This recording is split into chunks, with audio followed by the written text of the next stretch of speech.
आज हामी हेरौं air conditioner sales and repair in Nepal.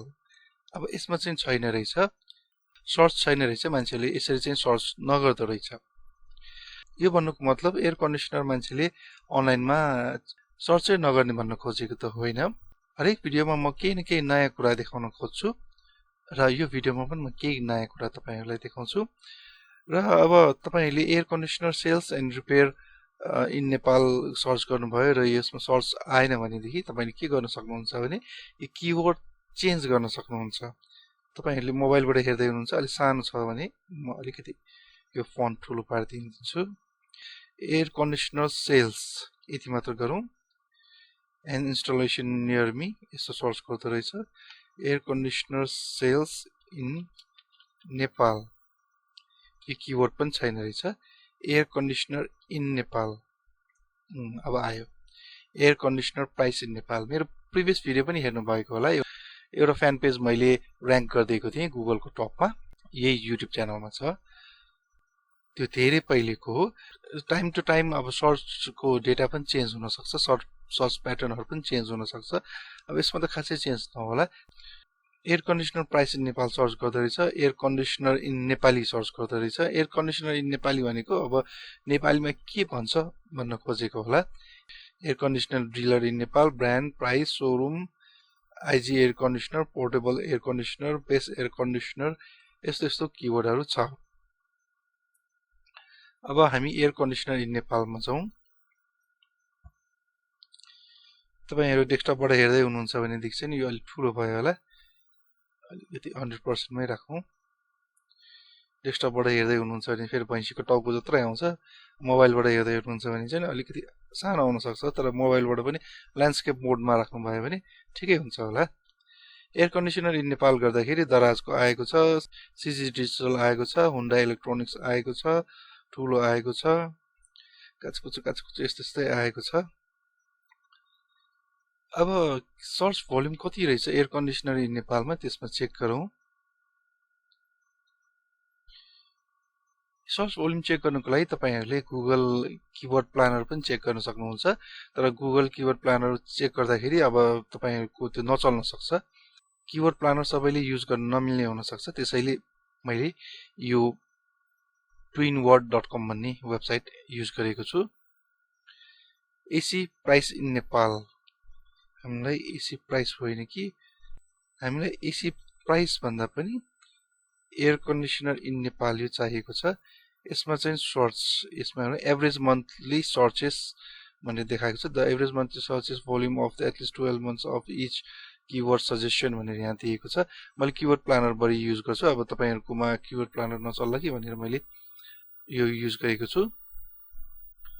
अब यसमा मन्थली सर्च भोल्युम 50 देखाएको छ।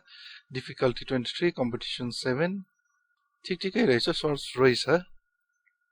किवर्ड प्लानरमा पनि एकचोटि चेक गरी हेरौँ के डेटा देखाउँदो रहेछ।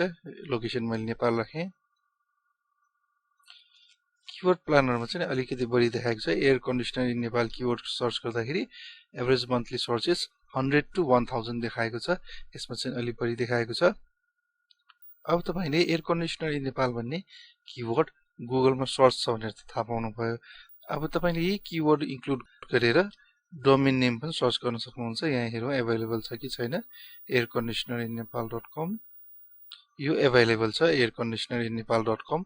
अब यो अवेलेबल छ भने तपाईले डोमेन नेम यही राख्न पनि सक्नुहुन्छ, अथवा तपाईको कम्पनीको नेमबाट .com.np पनि राख्न सक्नुहुन्छ।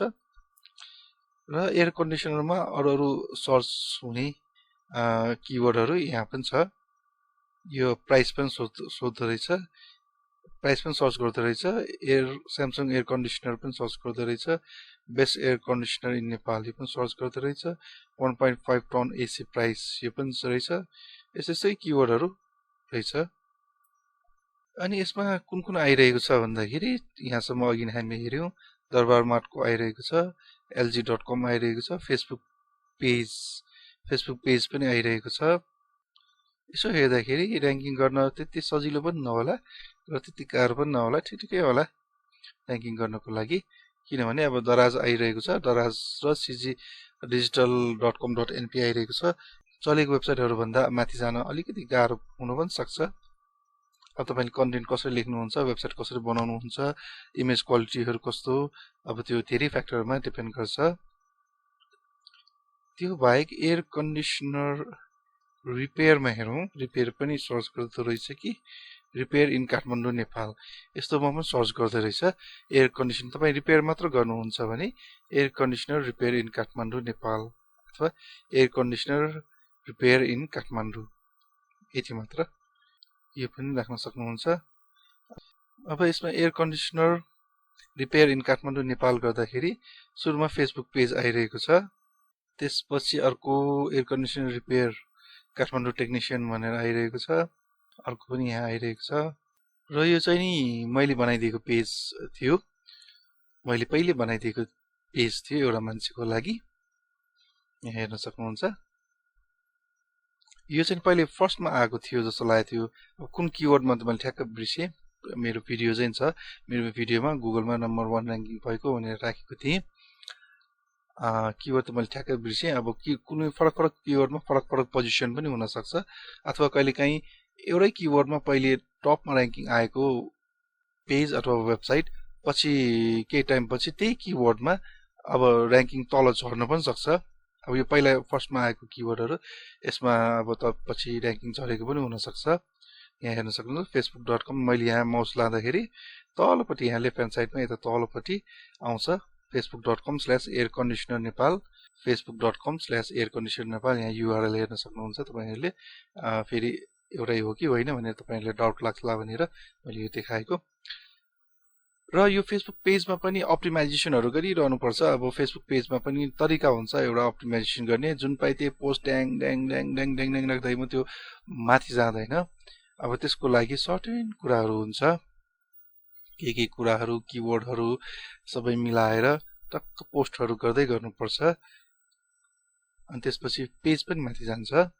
त्यसपछि मेरो बजार तपाईले अब रिपेयरको सर्भिस दिनुहुन्छ भने तपाईले के पनि गर्न सक्नुहुन्छ भने एयर कन्डिसनर रिपेयर इन काठमाडौँ.com यही वेबसाइट एउटा यही वेबसाइट पनि राख्न सक्नुहुन्छ, अथवा तपाईले फेसबुक पेज बनाउँदाखेरि पनि यही नामबाट पनि बनाउन सक्नुहुन्छ। अनि अर्को मैले देखेको एयर कन्डिसनर इन्स्टलेसन पनि सर्च गरेको देखेको थिएँ मैले, इन्स्टलेसन इन नेपाल छ कि छैन, air conditioner in Nepal, installation in Nepal छैन रहेछ। Kathmandu air conditioner in Kathmandu, air conditioner no installation आयो। Air conditioner in Kathmandu search गर्दा के आउँदो रहेछ हेरौँ। सुरुमा यो आयो, त्यसपछि दराजको आएको छ, लगभग उस्तै वेबसाइटहरु आइरहेको छ। अघि न जुन अर्को किवर्डमा आएको थियो त्यस्तै वेबसाइटहरु आइरहेको छ। अर्को पनि सर्च गर्दै रहेछ cheapest air conditioner in Nepal, यो किवर्ड पनि सर्च गर्दै रहेछ। अनि यो तपाईहरुले वेबसाइट खोल्नु भइसकेपछि अब यो किवर्डमा तपाईहरुले ब्लग आर्टिकलहरु पनि लेख्न सक्नुहुन्छ। Best air conditioner, small air conditioner यस्तो किवर्डहरुमा यहाँ हेर्न सक्नुहुन्छ। हाम्रो बजारको पनि आइरहेको रहेछ। पहिले हाम्रो बजारको धेरै आउँथे, आजकल हाम्रो बजारको अलिक कम आएको जस्तो लाग्यो मलाई। हाम्रो बजारले त्यो डिस्क्रिप्सन अलिकति छोटो राख्ने सिस्टम बनाएकोले अहिले त्यस्तो भएको हो कि जस्तो लाग्यो मलाई। पहिला हाम्रो बजारमा अलि लङ डिस्क्रिप्सन लेख्न मिल्थ्यो, अहिले चाहिँ अलि त्यति लङ डिस्क्रिप्सन लेख्न मिल्दैन जस्तो लाग्यो मलाई। तर अहिले नयाँ वेबसाइट चाहिँ मलाई राम्रो लागेको छ हाम्रो बजारको पनि। तर एउटा कुरा म तपाईलाई के भन्छु भन्दाखेरि तपाईले वेबसाइट बनाउनु भइसकेपछि कन्टेन्ट चाहिँ राख्नुपर्छ त्यसमा। अब जस्तै कि अब तपाईले पसल खोल्नु भयो, अब र्याकहरु मात्र छ, एउटा टेबल छ, एउटा कुर्सी छ, र्याक छ, सामानै छैन भने अब पसलमा किन्न आउने मान्छेले के बेच्ने। त्यस्तै गरी गुगलमा पनि अब तपाईले वेबसाइट बनाउनु भयो, त्यसमा कन्टेन्ट नै छैन, केही पनि छैन, अब air conditioner sales and repair भनेर राख्नु भएछ, त्यति मात्र छ भने अब तपाईको र्याङ्किङ गर्न चाहिँ अलिकति गाह्रो हुन्छ। वेबसाइट बनाइसकेपछि कि त आफैले त्यसमा अलिकति टाइम निकालेर दिनको 1 आवर 2 आवर अब त्यस्तै डेली अलिअलि काम गर्नुपर्ने हुन्छ, अथवा तपाईले अब तपाईको वेब डिजाइनरलाई अथवा तपाईको आफ्नो मान्छेलाई अथवा तपाईको फ्यामिली मेम्बरलाई काम लगाउन सक्नुहुन्छ। वेबसाइट बनाएर मात्र चल्दैन, त्यसमा कन्टेन्ट पनि हुनुपर्छ। जब तपाईले ई-कमर्स वेबसाइट बनाउनु भएको छ भने त्यो प्रपर डिस्क्रिप्सनहरु पनि राख्नुपर्ने हुन्छ। आई होप तपाईहरुलाई यो भिडियोले धेरै हेल्प गर्छ होला। तपाईहरु एसी बिजनेसमा हुनुहुन्छ भने तपाईले यति कुराले पनि धेरै हेल्प गर्छ र यदि तपाई अनलाइन दुनियाँमा तपाईको पहिलो स्टेप राख्न खोज्दै हुनुहुन्छ भने यति नलेजले पनि तपाईले धेरै हेल्प गर्छ थ्यांक यू फर वाचिङ